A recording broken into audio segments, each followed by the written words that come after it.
ntabwo twari tuzi ko icyo kiraro bagikoreye izo ngendo z'izo modoka z'abasoda bari gutuma bareka icyo kiraro kugikora tukironkera amahoro ko twari dutekanye. Abo ni abanyagihugu RPA yasanze kw'ibarabara rya 6 rya Kaburantwa muri zone Buganda komine Bukinanyana ahahoze hakukira intara ya kera ya Cibitoke. Abo banyagihugu bavuga ko gusumba uko vyahora muri kino gihe uko bukeye uko bwije babona amakamyo menshi yuzuye abasirikare b'u Burundi bajabukanywe muri Republika ya Demokrasi ya Kongo anyuragiranwa n'ayandi abavuye muri ico gihugu nyene. Tubona amakamyo menshi y'igisoda aguma atambuka aja muri Kongo basa n'ubu nejo zaratambutse kandi zitari ziki ari zigenda akacagaruka zikeyi kandi zikaza zifutse umva tugerageje kureba umengo haba harimwo ibiziga n'abandi baba bakomeretse n'abasoda nyene b'u Burundi kandi bakiri bato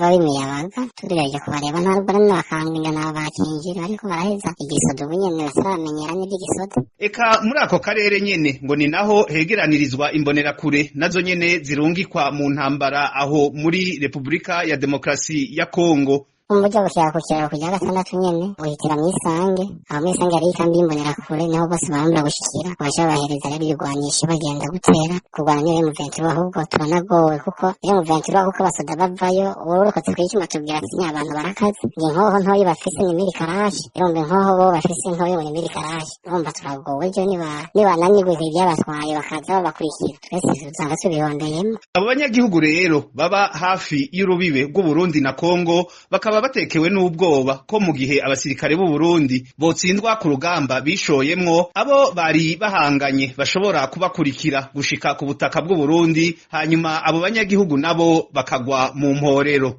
Aha turara nk'ibuca twatekewe n'ubwoba n'agahinda ubwoba dufise nuko ejo bashobora gusanga abo bariko barwana nabo ejo bashobora kuza babaherekeje bakizanga baratwirayemo baradukireye twebwe nk'abanyagihugu basanga turapfiriyemo ata nyungu tubifisemo nk'ubu mu ndwi iheze n'amasoro yarumvikanye menshi tewe n'ubwo nyine mu karere kacu ariko ku ngambo ya Kongo.